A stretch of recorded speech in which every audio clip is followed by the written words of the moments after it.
찬송가 90장 함께 부르도록 하겠습니다.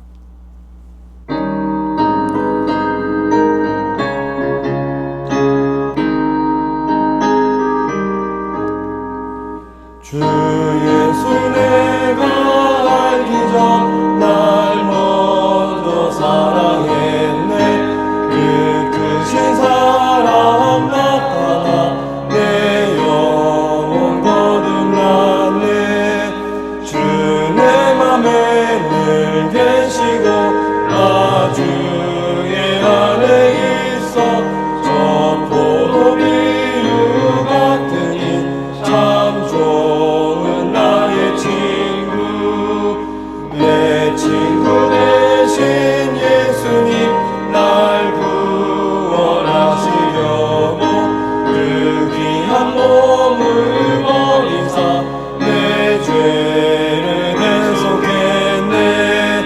나 주님을 늘 믿으며 그 손을 의지하고 내 몸과 마음을 바쳐서 끝까지 충성하리. 내 진실하신 친구여 그 은혜 내려주사 날 항상 보호하시고 내 방패 되옵소서. 그 풍성한 삶 사랑을 능히 끊을 소냐. 날 구원하신 예수님 참 좋은 나의 친구. 함께 기도하시겠습니다. 하나님 아버지, 새로운 한 해를 시작하고 새벽 기도의 자리에 나와왔습니다. 지난 해에도 그러셨고 또 지지난 해에도 그러셨고 지금까지 이 귀한 새벽의 기도의 자리에서 응답해 주셨던 것처럼 올 한 해도 이 자리가 응답의 자리 되게 해주시고 응답하여 주옵소서. 새벽마다 부어주시는 은혜로 하루하루를 날마다 승리하며 살고 세상 가운데서 빛으로 소금으로 살아서 살아계신 하나님 아버지께 영광을 돌리는 삶을 살게 하여 주옵소서. 오늘도 주의 말씀 앞에 겸손하게 하여 주시고 오늘 이 새벽에 또 주께서 말씀하시는 것 잘 깨닫고 행하게 하여 주옵소서. 하나님 아버지, 먼저 우리의 회개와 또 간구의 기도에 신실하게 응답하여 주옵소서. 연약하여 짓는 모든 죄악들을 예수님의 그 십자가 보혈로 깨끗하게 씻어주시고 완전한 회개를 통하여 빛 되신 주님 앞에 날마다 담대히 나아갈 수 있게 하옵소서. 또한 우리의 육체의 병을 안수하여 주셔서 치유하여 주옵소서. 사업과 경제적인 어려움들도 회복시켜 주시고 가족들, 특별히 우리 자녀들을 위한 기도에 응답하여 주옵소서.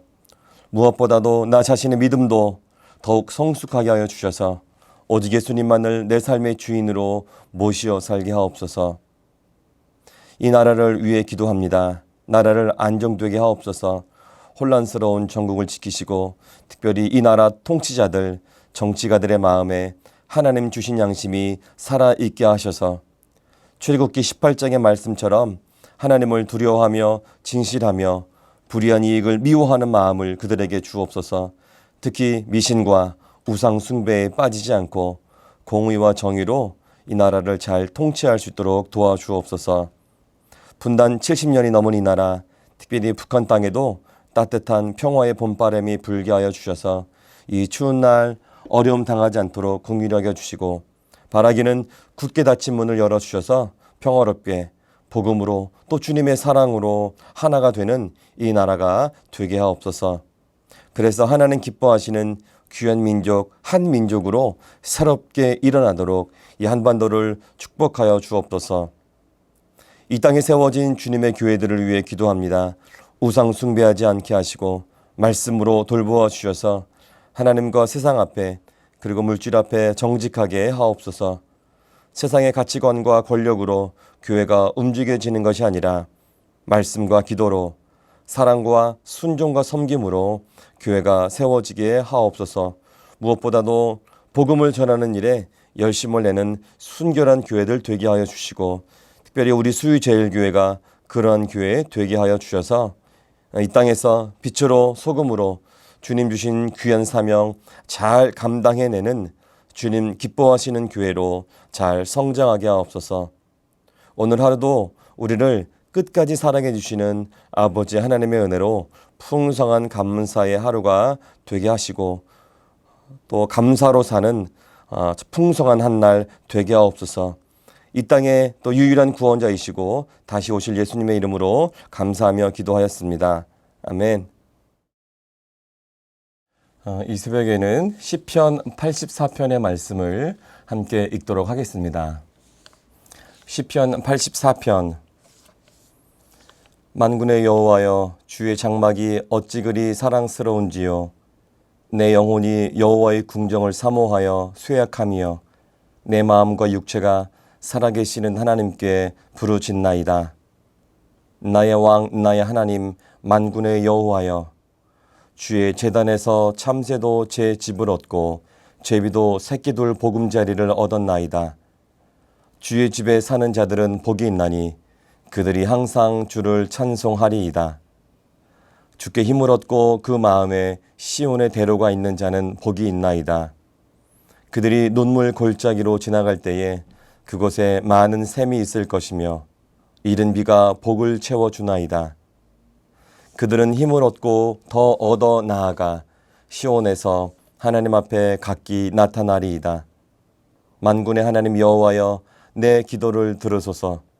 야곱의 하나님이여, 귀를 기울이소서. 우리 방패이신 하나님이여, 주께서 기름 부으신 자의 얼굴을 살펴보옵소서. 주의 궁정에서의 한날이 다른 곳에서의 첫날보다 나은즉 악인의 장막에 사는 것보다 내 하나님의 성전 문지기로 있는 것이 좋사오니, 여호와 하나님은 해요 방패이시라. 여호와께서 은혜와 영화를 주시며 정직하게 행하는 자에게 좋은 것을 아끼지 아니하실 것임이니이다. 만군의 여호와여, 주께 의지하는 자는 복이 있나이다. 아멘. 오늘은 누가 복이 있는 자인가? 라는 제목으로 함께 말씀을 나누도록 하겠습니다. 오늘 우리가 함께 읽은 시편 84편의 말씀은 성전을 사모하는 시입니다. 읽으면서 여러 구절에서 구절마다 그런 내용이 듬뿍 묻어나온 것을 우리가 볼 수 있습니다. 시인은 오늘 2절에서 그 사모하는 마음으로 쇠약해졌다, 이렇게 표현하고 있는데요. 요즘 표현으로 얘기하면 상사병이 났다, 이렇게 할 수도 있을 것 같아요. 그 성전을 사모하는 마음이 상사병이 날 정도로 그렇게 성전을 사모하는 마음이 가득했다, 그렇게 기록한 시가 바로 오늘 시편 84편입니다. 우리 수유제일교회는 아직 우리의 예배 처소, 예배당이 없어서 우리가 계속 보이는 교회를 위해서 기도하고 있지 않습니까? 그러다 보니까 오늘 말씀을 읽을 때 더욱더 시편 이 84편의 말씀이 또 마음 깊이 또 애틋하게 다가오는 것 같습니다. 그리고 오늘 또 이 시편 84편에서는 누가 진짜 복 있는 사람인가? 라고 하는 것도 알려주고 있습니다. 이 복 있는 사람이란 이야기는 시편 150편에서 아주 중요하게 흐르고 있는 그런 중요한 주제 중에 하나입니다. 그러니까 시편 전체를 관통하는 중요한 주제 중 하나가 바로 복 있는 사람인데, 오늘 읽은 이 시편 84편에서도 그런 것을 우리가 발견할 수가 있죠. 몇몇 구절을 먼저 보겠습니다. 4절의 말씀을 보니까 4절, 주의 집에 사는 자들은 복이 있나니 그들이 항상 주를 찬송하리이다. 여기도 주의 집에 사는 자들 복이 있다, 이렇게 이야기하죠. 5절 말씀을 보겠습니다. 주께 힘을 얻고 그 마음에 시온의 대로가 있는 자는 복이 있나이다. 네. 우리 12절의 말씀을 보면 만군의 여호와여, 주께 의지하는 자는 복이 있나이다. 이렇게 기록하고 있습니다. 이렇게 복 있는 자들, 그러니까 주의 집에 사는 자, 또 주께 힘을 얻고 그 마음에 시온의 대로가 있는 자, 주께 의지하는 자, 이런 자들의 공통점을 오늘 우리가 읽은 84편의 관점으로 또 다르게 표현한다면 서두에 말씀드린 성전을 사모하는 자들이라고 할 수가 있습니다. 그러니까 성전을 사모하는 자들이 바로 복 있는 자들이다, 이렇게 이야기하는 것이죠. 오늘 말씀을 보면 시인은 2절의 말씀처럼 하나님의 성전에 대하여 상사병이 날 정도로, 그리고 3절에서는 이 성전에서 집을 짓고 살고 있는 어떤 참새, 미물이라고 할 수 있는 참새와 제비를 부러워할 만큼 성전에 대한 사모함이 간절했습니다. 시인이 그렇게 기록한 것이죠. 시인은 왜 이렇게 간절한 마음, 성전을 사모하는 마음을 이렇게 기록했을까요? 왜 그렇게 성전을 사모했을까요? 바로 그 까닭은 이 성전이 바로 하나님의 임재가 있는 거룩한 곳임을 알고 있기 때문입니다. 구약시대에는 이 성전이 하나님께 예배하는 유일한 장소였습니다. 하나님을 만나는 유일한 장소였죠. 물론 지금 우리들의 시대에는 우리의 마음속에 성령 하나님께서 내주하고 계시기 때문에 우리는 늘 성령 하나님과 동행하며 살고 있죠. 그러나 구약시대에는 그렇지 않았습니다. 하나님의 법궤가 있는 그 성전에 가야지만 하나님의 임재를 경험할 수 있었죠. 그래서 구약시대의 예배자들은 성전을 사모하고 그 성전에 가기를 그렇게 소원했었습니다. 그리고 더 중요한 것, 그곳에서 하나님과 함께하며 늘 하나님을 만나는 삶이 인생 중에 가장 복된 인생이라는 것을 시인은 알고 있었습니다. 그래서 시인은 오늘 4절의 말씀처럼 성전에 사는 자들, 그러니까 하나님의 임재 안에 사는 자들이 복이 있고, 5절의 말씀처럼 성전으로 그 예배의 발걸음을 하는 자들도 복되다, 이렇게 이야기하고 있습니다. 우리 5절의 말씀을 보면 주께 힘을 얻고 그 마음에 시온의 대로가 있는 자는 복이 있나이다. 그러니까 성전을 향하여 가는 발걸음이 복이 있다, 이렇게 이야기하는 것이죠. 이 5절의 말씀은 지금도 마찬가지입니다. 하나님께 예배하기 위해서 성전으로 향하는 그 예배의 발걸음은 참으로 복된 발걸음입니다. 또한 우리의 마음에 내주하시는 성령의 인도하심을 따라서 하나님의 임재 안에 사는 자들도 또한 복된 자들이죠. 오늘 이 새벽 자리에 나오신 모든 분들이 그런 분이시기를 축복합니다. 또 시인은 자신이 하나님의 임재가 있는 그 성전을 얼마나 사모하고 갈망하는지 조금 더 구체적으로 또 기록하고 있는 것입니다. 10절의 말씀을 보면 주의 궁정에서의 한 날이 다른 곳에서의 첫날보다 나은즉 악인의 장막에 사는 것보다 내 하나님의 성전 문지기로 있는 것이 좋사오니, 이렇게 고백하죠. 이 고백은 참으로 놀라운 고백 같습니다. 하나님의 성전 문지기로 있다는 것이 좋다는 뜻이죠. 시편 기자는 어떤 세상에서 안락함을 누리면서 편안하게 그렇게 많은 날을 지내는 것보다 어떻게 보면 비록 하찮게 보이는 그런 문지기로 살지라도 하나님의 성전에서 지내는 그 하루가 더 좋다, 이렇게 이야기하고 있는 것이죠. 그만큼 시인은 이 성전에 대한 사모함, 그 갈급함, 그 갈망함이 있었습니다. 이 성전에 대한 이 시인의 이 갈망, 이 고백은 어쩌면 모든 그리스도인들의 마땅한 고백이어야 한다고 저는 생각합니다. 세상의 그 어떤 만족함, 그러니까 육신의 정욕, 안목의 정욕, 이생의 자랑을 추구하며 살기보다 어떤 찬송가처럼 세상 즐거움 다 버리고 세상 자랑 다 모두 버렸네. 주 예수보다 더 귀한 것은 없네. 예수밖에는 없네. 이런 믿음의 고백을 가득하는 것이 바로 우리 그리스도인들의 고백이지 않을까 생각합니다. 그렇게 살아야지 또 우리들의 바른 신앙생활 하는 것이지 않겠습니까? 말씀 보니까 다윗도 동일한 고백을 하는 것을 볼 수가 있습니다. 시편 27편 4절의 말씀입니다. 내가 여호와께 바라는 한 가지 일, 그것을 구하리니 곧 내가 내 평생에 여호와의 집에 살면서 여호와의 아름다움을 바라보며 그의 성전에서 사모하는 것이라. 시편 65편 4절에도 그렇죠. 주께서 택하시고 가까이 오게 하사 주의 뜰에 살게 하신 사람은 복이 있나이다. 우리가 주의 집 곧 주의 성전의 아름다움으로 만족하리이다. 다윗도 이런 같은 고백을 하는 것이죠. 우리에게도 이러한 믿음의 고백이 있기를 축복합니다. 오늘 말씀을 좀 정리하겠습니다. 우리 민족은 복의 민족이라고 할 수가 있습니다. 복을 참 좋아하죠. 그래서 이제 우리 새해가 됐을 때도 새해 복 많이 받으세요 이렇게 인사하지 않습니까? 제가 어렸을 적에 저의 그 할머니 댁에 가면 그 숟가락에도 복자가 써 있었어요. 한문으로. 그리고 밥그릇 안에 뭐 뚜껑에 또 베갯잎에도 써 있었고 이불 또 벽지 뭐 이렇게 많이 써 있던 것을 볼 수가 있었습니다. 그리고 우리 한복에도 복주머니도 있었고, 그러니까 복을 너무 해서 좋아해서 그런지 몰라도 우리가 보는 일상의 여러 물건에 복자가 많이 쓰여 있는 것을 볼 수가 있습니다. 다르게 이야기하면 우리가 다 복을 그만큼 좋아하고 또 사모한다 이렇게 볼 수도 있죠. 그런데 세상에 말하는 그런 복은 우리가 말하는 것과 좀 다르죠. 세상 사람들은 세상의 복, 특별히 물질의 복을 주로 복이라고 이야기하지만 우리 그리스도인들은 하늘의 복을 이야기하죠.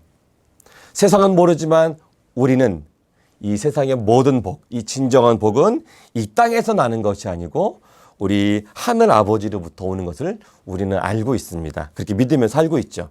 그렇습니다. 복의 근원 바로 우리 아버지 하나님이십니다. 오늘 11절의 말씀에서도 하나님께서 좋은 것을 아끼지 않고 주신다 이렇게 말씀하고 계시죠. 11절의 말씀 제가 읽겠습니다. 여호와 하나님은 해요 방패이시라. 여호와께서 은혜와 영화를 주시며 정직하게 행하는 자에게 좋은 것을 아끼지 아니하실 것임이니이다. 그러니까 다른 복을 구하지 않고 또 다른 복을 구하려고 막 애쓰지 않고 올해는 우리 모든 성도님들이 주님의 성전을 사모하여 얻는 그런 복의 한 해 되시기를 축복합니다. 오늘 말씀처럼 성전을 사모하여 얻는 복, 하나님께서 좋은 것을 아끼지 않고 주시는 그 모든 것들을 받아 누리며 사는 귀한 축복의 한 해 되시기를 또 축복합니다. 오늘 이 시편 84편의 말씀을 읽으면서 예전에 저희 어머님께서 하시던 말씀이 생각이 납니다. 그러니까 예배당에 걸어 다닐 만큼 예배당 가까이 사는 것이 바로 복이다. 오늘 말씀 읽다가 그 말씀이 생각이 났습니다. 지금 우리 수유제일교회는 우리는 어떤 보이는 성전, 보이는 교회, 보이는 예배당을 갖고 있지 않죠. 지금 우리가 이 종로가의 100주년 기념관 대강당에서 우리가 예배하고 있지 않습니까? 우리가 지금 당장 보이는 예배당을 갖고 있지 않지만 우리가 이 100주년 기념관 대강당에 모여서 예배하는 어떤 그 시간만큼은 이것이 우리의 성전이라고 할 수 있죠. 성전을 사모하는 삶으로, 그러니까 예배의 자리를 사모하는 그런 삶으로 복을 얻는 그런 한 해 되시기를 축복합니다. 그리고 더 중요한 것 있죠. 우리들의 일상의 삶에서 우리는 성령의 내주하심을 믿고 그리고 성령을 경험하며 거룩한 성전의 삶을 살아야 함을 잊지 말아야 합니다. 성전을 사모하는 그 삶, 성령의 인도하심을 따르는 삶으로 복을 누리는 2024년 귀한 축복의 한 해 되기를 축복합니다. 우리 함께 기도하시겠습니다. 하나님 아버지, 한 해가 시작되고 중반이 지나고 있습니다. 올 한 해도 주님을 예배하는 자리를 더욱 사모하기를 원합니다. 화려하고 아름다운 세상의 그 어떤 자리에 있기보다 소박하지만 주님과 깊이 교제하고 진정한 기쁨이 있는 우리 골방의 자리, 예배의 자리를 더 사모하게 하옵소서. 우리는 지금 보이는 교회가 없어서 그런지 오늘 말씀이 더욱 마음에 와 닿습니다.